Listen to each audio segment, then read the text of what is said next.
अम्बरीश जी महाराज जिन्होंने एकादशी का व्रत किया और दुर्वासा ऋषि ने आकर के उनसे व्रत पारण की बात कही, लेकिन दुर्वासा जब नदी पर स्नान करने गए तो लेट हो गया उनको, तो लगा कि कहीं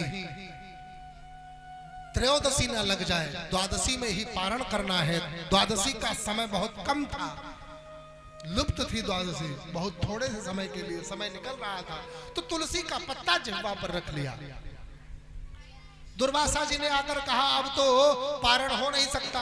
अच्छा, एकादशी का पारण यदि नहीं कर लिया आपने द्वादशी के मुहूर्त में, तो फिर अगले एकादशी तक आप अन्न नहीं खा सकते। हाँ, अगले एकादशी तक अन्न नहीं खा सकते, फिर नियम है। तो दुर्वासा जी ने कहा तो चलो अब अगली एकादशी 15 दिन बाद आई, तब हम उनके पारण कर जाए। तब अम्बरीश जी महाराज कहे महाराज आप पारण कर लीजिए, हम तो कर लिए। बोले तुम कर लिए हो मतलब?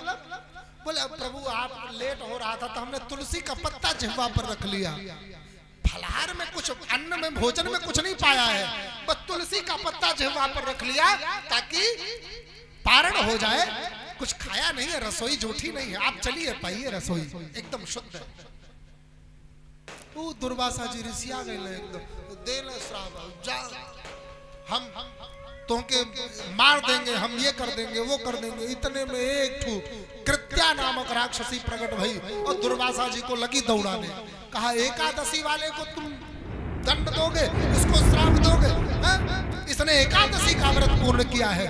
अब दुर्वासा जी भगने लगे, चारों दिशाओं में भगे, 14 भुवन भगे, तीनों खंड में भगे, 7 खंड में, तीनों लोकों में कहीं नहीं रक्षा हुई।